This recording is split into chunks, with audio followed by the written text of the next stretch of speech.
Esse aqui é um daqueles vídeos que a gente assiste, sabe, até encolhendo assim no sofá, encolhendo na cadeira, porque é pancada atrás de pancada. Paulo Figueiredo, pessoal. Sempre ele, né? Ultimamente ele tem feito uma destruição, uma desmoralização completa de boa parte do jornalismo. E assim, vou ser bem honesto, eu realmente fico até com uma certa dó dessas jornalistas aqui. A gente vê que uma jornalista nova, outra já mais veterana, mas que devido a esse processo que eu chamo de transtorno pós-Bolsonaro, abandonaram completamente ou sequer conseguem resgatar o exercício da verdadeira profissão do jornalismo, do verdadeiro jornalismo, não conseguem analisar fatos simples. Aqui elas vieram tentar colocar, distorcer a fala, dizendo que o Eduardo Bolsonaro teria lutado por uma anistia aonde só estaria incluso o pai dele, quando na verdade está escrito completamente o oposto, inclusive na transcrição das conversas vazadas ilegalmente, né? Em momento nenhum elas criticaram a ilegalidade do vazamento de conversa, um processo que deveria estar em sigilo, e já foram diretamente para o conteúdo. Assim, é um jornalismo irresponsável e principalmente, o que é mais doloroso, incompetente. Vamos escutar aqui e de quebra já siga o nosso amigo aí, o Vinícius Carrion, que fez esse corte aqui pra gente. Entre esses prints nas conversas entre Eduardo e o pai, tem uma conversa específica em que o Eduardo fala que, na verdade, essa luta toda não é pela anistia ampla, geral e irrestrita, e simplesmente é uma luta para livrar Jair Bolsonaro da prisão. Então, é isso que eu ia perguntar. Leia o diálogo, por favor. Nós lemos, inclusive se a produção quiser colocar. Não, mas leia aqui no ar, por favor. Sim, podemos fazer isso agora, só que houve essa mensagem e o que eu queria entender é isso. Não houve. Está explicado, não houve. Se você ler a mensagem aqui no ar, eu vou explicar para você. Essa é a sua interpretação de uma mensagem que não diz isso. Pelo contrário, os diálogos no tempo inteiro mostram que o Eduardo está brigando por uma anistia mais ampla do que a que o pai, naquele momento, estava disposto a aceitar. Entendi, porque na mensagem... É isso que os diálogos mostram. É isso, Ótimo, obviamente... Aí eles abriram o diálogo pra mostrar, não deu o braço a torcer. É incrível, pessoal, é triste. Vocês estão prestes a fazer a assistir um dos momentos mais desconfortáveis da história do jornalismo brasileiro, que é o Paulo Figueiredo mostrando para os jornalistas que elas não leram a mensagem na qual elas basearam a notícia e a pergunta que foi feita a ele, meu Deus, sobre o Eduardo Bolsonaro e o tipo de anistia que ele tá procurando, que é pro Brasil todo, que é uma anistia ampla, geral e restrita, e não só pro pai dele. Isso é triste o que vocês vão ver aqui agora. Lê aqui, por favor. Ótimo, produção. Vocês me mandem, porque eu não vou conseguir, né? Eu com minha lente não vou conseguir enxergar aqui, mas já me mandem. Tá, ótimo, então eu vou ler aqui. Se a anistia light passar, a última ajuda vinda dos Estados Unidos terá sido o post do Trump. Eles não irão mais ajudar. Temos que decidir entre ajudar o Brasil, brecar o STF e resgatar a democracia, ou enviar o pessoal que esteve num protesto que evoluiu para uma baderna para casa num semiaberto. E isto sem falar que o STF pode decretar esta intervenção no Congresso no regime interno da Corte como inconstitucional, pois violaria a separação dos poderes. Neste cenário, você não teria mais amparo dos Estados Unidos, o que conseguimos a duras penas aqui, bem como estaria igualmente condenado final de agosto. Eu acho que não vale a pena, mas te oriento a buscar o conselho com outras pessoas. Tire do cálculo o apoio dos Estados Unidos. Qual estratégia você tem para atingir o objetivo? É simples. Bom, tá aí a conversa. Ótimo. Então nós temos que decidir entre o quê?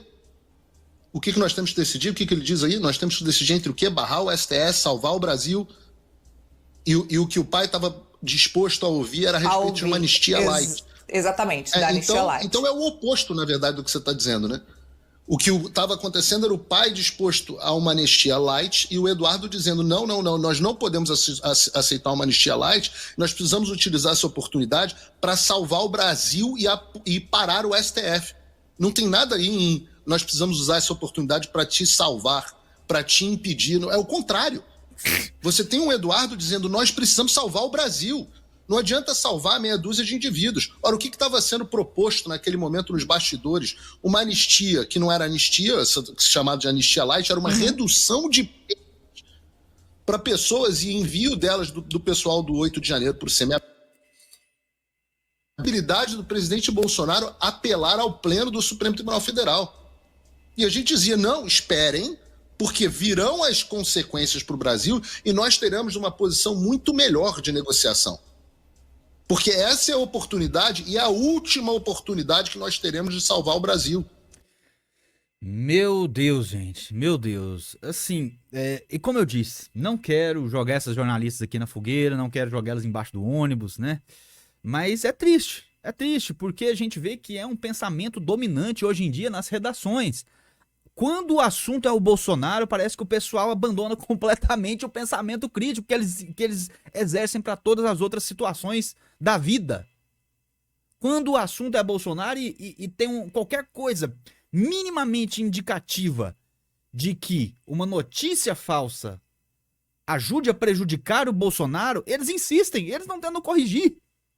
Ao ponto da âncora ler a notícia errada de que o Eduardo Bolsonaro estava buscando uma anistia só para salvar o pai dele, quando na verdade ele falou o seguinte, não, a gente não quer essa anistia light aí, né, ou essa anistia molenga, a gente quer ampla, geral e restrita para que todos os injustiçados no Brasil voltem para suas famílias, para que o presidente Bolsonaro tenha revogado essa perseguição cruel e desumana que está sendo feita contra ele, a ponto de colocar um idoso preso, enquanto traficantes estão sendo soltos, homicidas estão sendo soltos, coisa que o Lula só foi preso depois de condenado em 3 instâncias.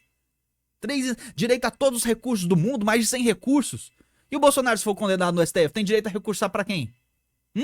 Pro STF de novo. E olhe lá. Olhe lá se não fizerem uma outra manobra e o encerramento e o julgamento se encerrar ali naquela turma que o Moraes está. Isso aqui é um absurdo, gente. Pelo amor de Deus, jornalista, estou apelando para vocês.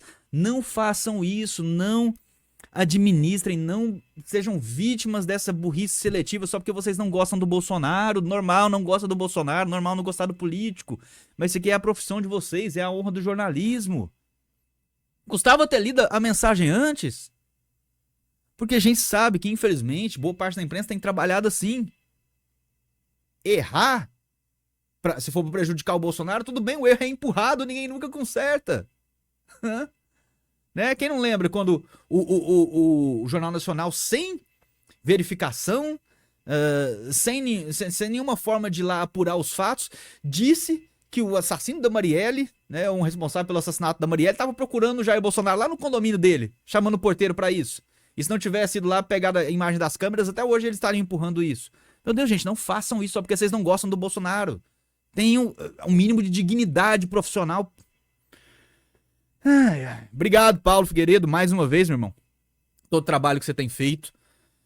Muita coragem para enfrentar um sistema desse, pessoal. Não é fácil. Não é fácil.